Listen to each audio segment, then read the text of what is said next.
നമസ്കാരം. The deep ഡൈവിലേക്ക് സ്വാഗതം. നിങ്ങൾ തന്ന ഈ നോട്ടുകളൊക്കെ ഞാൻ വായിച്ചു. ശരിക്കും പറഞ്ഞാൽ ഇത് ഭയങ്കര കൗതുകം നിറഞ്ഞൊരു വിഷയമാണ്. ബുദ്ധദർശനത്തിലെ ഏറ്റവും പ്രായോഗികമായ ഒരു വശം. നമ്മുടെ മനസ്സിനെ എപ്പോഴും പുറകോട്ട് വലിക്കുന്ന ചില ശീലങ്ങളുണ്ടല്ലോ. ഉണ്ട്. പഞ്ചനീവരണങ്ങൾ എന്ന് നിങ്ങൾ കുറിച്ചിരിക്കുന്ന 5 തടസ്സങ്ങൾ, അതിനെ മറികടക്കാൻ സപ്തഭോജംഗങ്ങൾ എന്നറിയപ്പെടുന്ന 7 ഗുണങ്ങൾ എങ്ങനെ സഹായിക്കും? അതാണ് നമ്മൾ ഇന്ന് നോക്കുന്നത്. അതെ, നിങ്ങൾ പ്രത്യേകം ഹൈലൈറ്റ് ചെയ്ത ആ പാലി വാക്യത്തിൽ നിന്ന് തന്നെ നമുക്ക് തുടങ്ങാം, അല്ലെ? നീവരണ പഹീയന്തി ബോജംഗ ഭാവന. അതായത് തടസ്സങ്ങളില്ലാതാവുന്നു, ജ്ഞാനഘടകങ്ങൾ വളരുന്നു. കേൾക്കാൻ നല്ല ഭംഗിയുണ്ട്.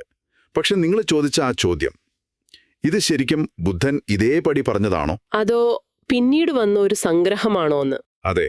അപ്പോ ഇന്നത്തെ നമ്മുടെ ലക്ഷ്യം ഈ ആശയത്തിന്റെ വേരുകൾ തേടി സൂത്തങ്ങളിലേക്ക്, അതായത് ബുദ്ധന്റെ യഥാർത്ഥ പ്രഭാഷണങ്ങളിലേക്ക് ഒരു യാത്ര പോവുക എന്നതാണ്. ഓക്കെ, നമുക്ക് ആ വാക്യം തന്നെ ആദ്യം എടുക്കാം. നീവരണ പഹിയന്തി ബോജംഗ ഭാവനായ. ഇത് വളരെ ശക്തമായൊരു പ്രസ്താവനയാണ്. എന്താണ് ഇതിന് പിന്നിലെ യാഥാർത്ഥ്യം? നിങ്ങൾ ചോദിച്ചത് വളരെ പ്രധാനപ്പെട്ട ഒരു കാര്യമാണ്. കാരണം ഈ വാക്യം പലയിടത്തും ഉദ്ധരിച്ച് കാണാറുണ്ട്. ആശയപരമായി ഇത് 100% ശരിയാണ്. ബുദ്ധൻ പഠിപ്പിച്ച തത്വങ്ങളുടെ ആത്മാവ് അതിലുണ്ട്. പക്ഷേ ഇതൊരു കോട്ടബിൾ കോട്ടായി ബുദ്ധൻ ഒറ്റ വാക്യത്തിൽ പറഞ്ഞതായി സൂത്തങ്ങളിൽ നമ്മൾ കാണുന്നില്ല. അപ്പൊ ഇത് പിന്നീട് വന്നതാണോ? മറിച്ച് പല സൂത്തങ്ങളിലായി അദ്ദേഹം വിശദീകരിച്ചൊരു തത്വത്തെ പിന്നീട് വന്ന ആചാര്യന്മാർ ഭംഗിയായി സംഗ്രഹിച്ചതാണ് ഈ വാക്യം. അപ്പോൾ ഇതിന്റെ യഥാർത്ഥ ഉറവിടം എവിടെയാണ്? ഈ ആശയം ബുദ്ധൻ എങ്ങനെയാണ് വിശദീകരിച്ചിട്ടുള്ളത്?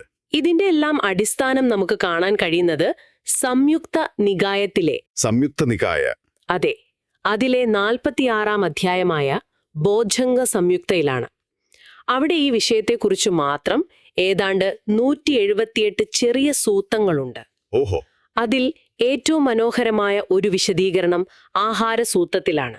അവിടെ ബുദ്ധൻ ഒരു ഉപമ ഉപയോഗിക്കുന്നു. ആഹാരമോ?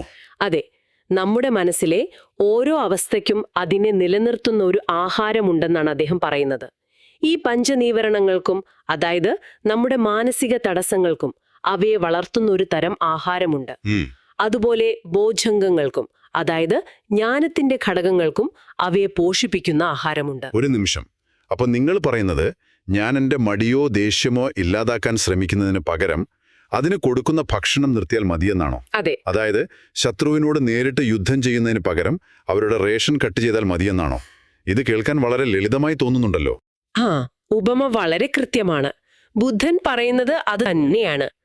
കൂടുതൽ കൗതുകകരമായ കാര്യം എന്തെന്നാൽ ഈ 2 പ്രക്രിയകളെയും നിയന്ത്രിക്കുന്നത് ഒരേ ഒരു കാര്യമാണ്. എന്താണത്? യോനിസോ മനസികാര. അതായത് കാര്യങ്ങളെ ശരിയായ രീതിയിൽ അവയുടെ ഉത്ഭവത്തെയും കാരണത്തെയും മനസ്സിലാക്കി ശ്രദ്ധിക്കുന്നത്. നിങ്ങൾ ഈ യോനിസോ മനസികാര പ്രയോഗിക്കുമ്പോൾ അതൊരേ സമയം നീവരണങ്ങളെ പട്ടിണിക്കിടുന്ന അനാഹാരാവായും, അതായത് ഭക്ഷണമില്ലായ്മ, ഭോജ്യംഗങ്ങളെ പോഷിപ്പിക്കുന്ന ആഹാരമായും മാറുന്നു.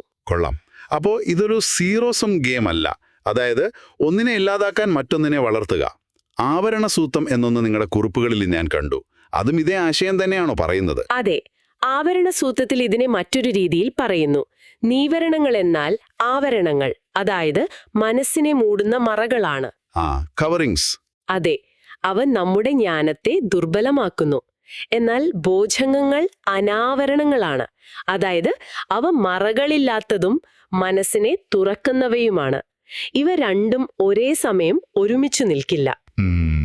നിങ്ങളുടെ മുറിയിൽ വെളിച്ചം കൊണ്ടുവന്നാൽ ഇരുട്ട് എവിടെ പോയി എന്ന് നിങ്ങൾ അന്വേഷിക്കേണ്ടതില്ല.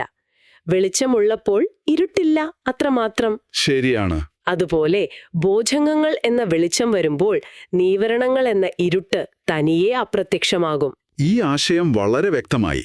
ഇനി നമുക്കിത് പ്രായോഗിക തലത്തിലേക്ക് കൊണ്ടുവരാം. ധ്യാനിക്കാനിരിക്കുമ്പോൾ സാധാരണക്കാർക്ക് അനുഭവപ്പെടുന്ന പ്രശ്നങ്ങളുണ്ടല്ലോ. തീർച്ചയായും. ഉദാഹരണത്തിന് കടുത്ത മടിയും ഉറക്കവും. ഇതിനെ സൂത്തങ്ങളിൽ തീനമിദ്ധ എന്ന് പറയുന്നു, അല്ലെ? ഇതിനെ എങ്ങനെയാണ് ഈ ആഹാരം കൊടുക്കുന്ന രീതി വെച്ച് നേരിടുക? നല്ല ചോദ്യം. നമുക്ക് ആ ഉദാഹരണം തന്നെ എടുക്കാം. തീനമിദ്ധ, അതായത് നമ്മുടെ മനസ്സിനെ പിടികൂടുന്ന കടുത്ത മടിയും ആലസ്യവും. ധ്യാനിക്കുമ്പോൾ കണ്ണടച്ചാ മതി, ലോകത്തുള്ള ഉറക്കമത്രയും വരും. അതെ. ഇതിനെ മറികടക്കാൻ നമ്മൾ സാധാരണ എന്താണ് ചെയ്യുക? ഇല്ല, ഞാൻ ഉറങ്ങരുത്, ഞാൻ ശ്രദ്ധിക്കണം എന്ന് സ്വയം നിർബന്ധിക്കും. അത് പലപ്പോഴും കൂടുതൽ ക്ഷീണമുണ്ടാക്കുകയുള്ളൂ. കൃത്യം. സൂത്തങ്ങളിലെ സമീപനം വ്യത്യസ്തമാണ്. അവിടെ ആലസ്യം എന്തുകൊണ്ട് വരുന്നു എന്ന് ചിന്തിക്കുന്നു. താൽപര്യത്തിന്റെ അഭാവമാണ് ആലസ്യത്തിന്റെ പ്രധാന ആഹാരം. ഓക്കെ. അപ്പോൾ അതിനുള്ള മറുമരുന്നെന്താണ്? നിർബന്ധമല്ല, കൗതുകമാണ്. അവിടെയാണ് ധമ്മവിജയ എന്ന ബോധംഗം വരുന്നത്. ധമ്മവിജയ. അതിനർത്ഥം ധർമ്മത്തെക്കുറിച്ചുള്ള അന്വേഷണം എന്നാണ്. ധ്യാനത്തിൽ ഇതിന്റെ അർത്ഥം നിങ്ങൾ ചെയ്യുന്ന കാര്യത്തിൽ ഒരു ശാസ്ത്രജ്ഞന്റെ കൗതുകം കൊണ്ടുവരിക എന്നതാണ്. അതെങ്ങനെയാണ് പ്രായോഗികമായി ചെയ്യുക? ഉദാഹരണത്തിന്, നിങ്ങൾ ശ്വാസത്തിലാണ് ശ്രദ്ധിക്കുന്നതെങ്കിൽ എന്റെ ശ്വാസം ഇപ്പോൾ നീണ്ടതാണോ അതോ ചെറുതാണോ? അത് ശരീരത്തിന്റെ ഏതു ഭാഗത്താണ് എനിക്ക് കൂടുതൽ അനുഭവപ്പെടുന്നത്? ശ്വാസം ഉള്ളിലേക്ക് പോകുമ്പോൾ ഒരു തണുപ്പും പുറത്തേക്ക് വരുമ്പോൾ ഒരു നേരിയ ചൂടും എനിക്ക് തിരിച്ചറിയാൻ കഴിയുന്നുണ്ടോ എന്നൊക്കെയുള്ള ചെറിയ കാര്യങ്ങളിൽ ശ്രദ്ധിക്കുക. ഒരു ഗെയിം പോലെ. അതെ, ഒരു ഗെയിം പോലെ ആസ്വദിച്ച് ചെയ്യുമ്പോൾ മനസ്സിലൊരു താൽപര്യം ജനിക്കും. ഈ താൽപര്യം വിരിയ അഥവാ ഊർജത്തെ ഉണർത്തും. അപ്പോൾ ഉറക്കം തനിയെ പോകും. കൊള്ളാം. അപ്പോൾ നിങ്ങൾ ആലസ്യത്തോട് യുദ്ധം ചെയ്തില്ല, പകരം കൗതുകത്തെയും ഊർജത്തെയും ക്ഷണിച്ചു വരുത്തി. അത്രയുള്ളൂ. മടിയെ മറികടക്കാൻ കൗതുകം വളർത്തുക എന്ന ആശയം കൊള്ളാം. പക്ഷെ പലപ്പോഴും നമ്മളെ അലട്ടുന്നത് മടിയല്ല, അടങ്ങാത്ത ആഗ്രഹങ്ങളാണല്ലോ. കാമച്ചന്ത. അതെ. ധ്യാനിക്കുമ്പോൾ പെട്ടെന്ന് ഇഷ്ടപ്പെട്ട ഭക്ഷണത്തെക്കുറിച്ചോ കാണാൻ പോകുന്ന സിനിമയെക്കുറിച്ചോ ഓർമ്മ വരും.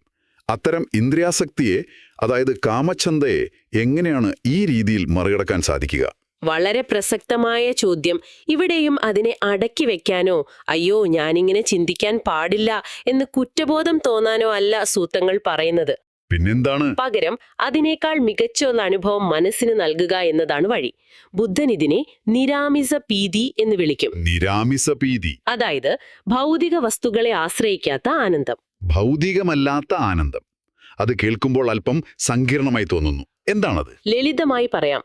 നല്ലൊരു പാട്ട് കേൾക്കുമ്പോഴോ മനോഹരമായൊരു കാഴ്ച കാണുമ്പോഴോ നമുക്കൊരു സന്തോഷം തോന്നാറില്ലേ? ഉണ്ട്.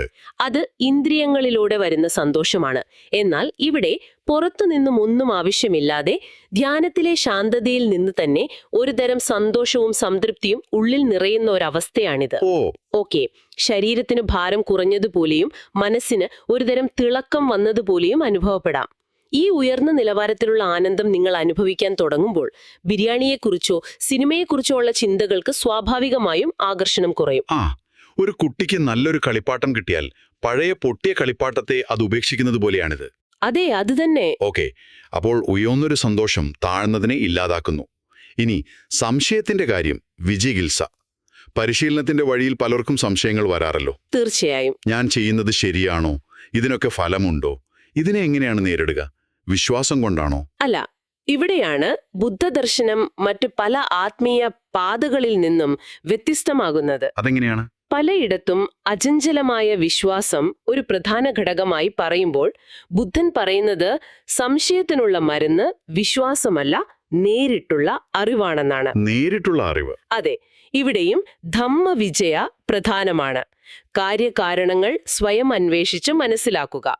കൂടാതെ നിങ്ങളുടെ പരിശീലനം ആഴത്തിലാകുമ്പോൾ നിങ്ങൾക്ക് ചില അനുഭവങ്ങൾ നേരിട്ട് കിട്ടും.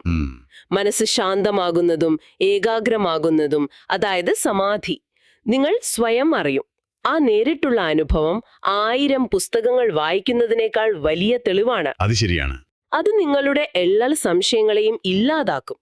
കാരണം അപ്പോൾ അത് കേട്ടറിവല്ല, നിങ്ങളുടെ സ്വന്തം അനുഭവമാണ്. അപ്പോൾ ഈ ബോധംഗങ്ങളെല്ലാം, ഈ ഗുണങ്ങളെല്ലാം സ്വാഭാവികമായി വളർത്തിയെടുക്കാനുള്ളൊരു വഴിയുണ്ടോ? അതോ നമ്മൾ ഓരോന്നായി പരിശീലിച്ചെടുക്കേണ്ടതുണ്ടോ?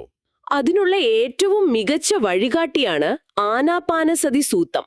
ശ്വാസത്തിലുള്ള ശ്രദ്ധ മാത്രം മതി ഈ 7 ഘടകങ്ങളെയും സ്വാഭാവികമായി ഒന്നിനു പുറകെ ഒന്നായി ഒരു ക്രമത്തിൽ വളർത്തിയെടുക്കാൻ എന്നതിൽ വ്യക്തമാക്കുന്നുണ്ട്. അപ്പോൾ ഇതൊരു കൃത്രിമമായ പ്രക്രിയയല്ല. അല്ല. ഒരു വിത്ത് മുളച്ച് ചെടിയായി വളരുന്നത് പോലെ സ്വാഭാവികമായി സംഭവിക്കുന്ന ഒന്നാണ്. ആ വളർച്ചയുടെ ഘട്ടങ്ങൾ ഒന്ന് ലളിതമായി വിശദീകരിക്കാമോ? ഒരു തുടക്കക്കാരന് മനസ്സിലാകുന്ന രീതിയിൽ. തീർച്ചയായും.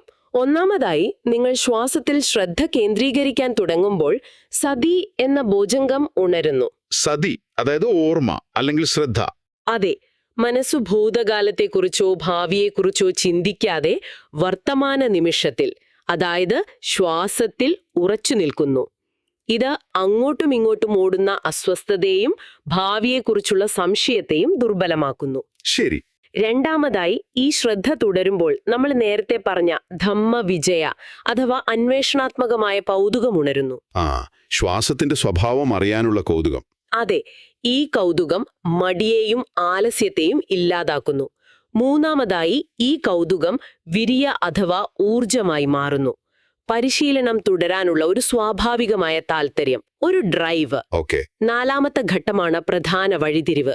നമ്മൾ ചർച്ച ചെയ്ത പീധി അഥവാ ഭൗതികമല്ലാത്ത ആനന്ദം, ഉയർന്ന സന്തോഷം. അതെ, ഇന്ദ്രിയങ്ങളിൽ നിന്നല്ലാതെ ഏകാന്തതയിൽ നിന്നും ശാന്തതയിൽ നിന്നും ഒരു സന്തോഷം ഉള്ളിൽ നിറയുന്നു. ഈ ഉയർന്ന ആനന്ദം ഇന്ദ്രിയാസക്തിയെയും മറ്റുള്ളവരോടുള്ള വിദ്വേഷത്തെയും ഇല്ലാതാക്കുന്നു. കാരണം സന്തോഷമുള്ളൊരു മനസ്സിന് വെറുപ്പ് തോന്നാൻ പ്രയാസമാണ്. ശരിയാണ്.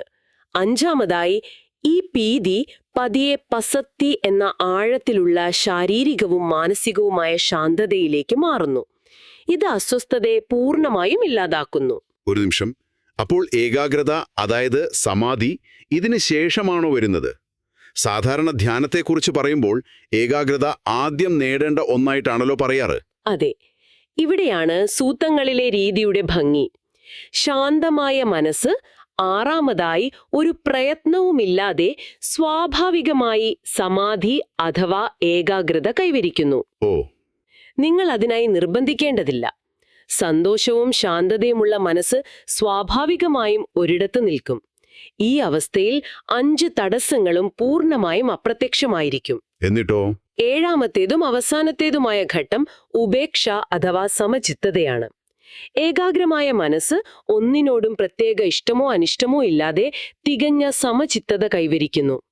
ഈ അവസ്ഥയിൽ തടസ്സങ്ങൾക്ക് തിരികെ വരാൻ കഴിയില്ല, കാരണം മനസ്സ് പൂർണ്ണമായും സന്തുലിതമാണ്.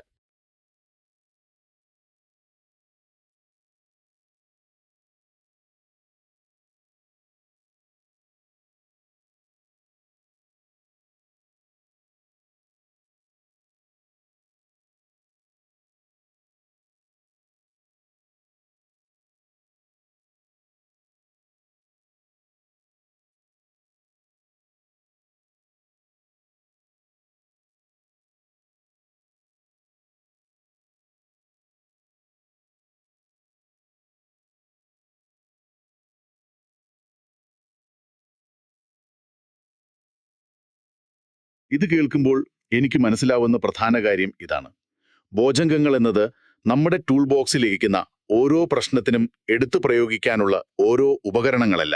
അല്ല, മറിച്ച് ശരിയായ സാഹചര്യം ഒരുക്കിയാൽ ഒരു ചെടി വളരുന്നത് പോലെ അവ തനിയെ ശരിയായ ക്രമത്തിൽ വളർന്നു വരുന്ന ഗുണങ്ങളാണ്. അവ വളരുമ്പോൾ പ്രശ്നങ്ങളാകുന്ന കളകൾക്ക് വളരാൻ ഇടമില്ലാതാവുന്നു. കൃത്യമായി പറഞ്ഞു. അതൊരു ജൈവികമായ വളർച്ചയാണ്, യാന്ത്രികമായ പ്രക്രിയയല്ല. ശരി. നിങ്ങൾ തന്ന രേഖകളിൽ വിശുദ്ധിമഗ്ഗ എന്നൊരു ഗ്രന്ഥത്തെപ്പറ്റി പറയുന്നുണ്ടല്ലോ. ഈ വിഷയത്തെ സമീപിക്കുന്ന ഒരേയൊരു രീതി ഇതല്ല എന്നും അതിൽ സൂചനയുണ്ട്. എന്താണ് വിശുദ്ധിമഗ്ഗയും സൂത്രങ്ങളും തമ്മിലുള്ള വ്യത്യാസം? ഉണ്ട്. ഇവിടെയാണ് ഈ ചർച്ച കൂടുതൽ കൗതുകകരമാകുന്നത്.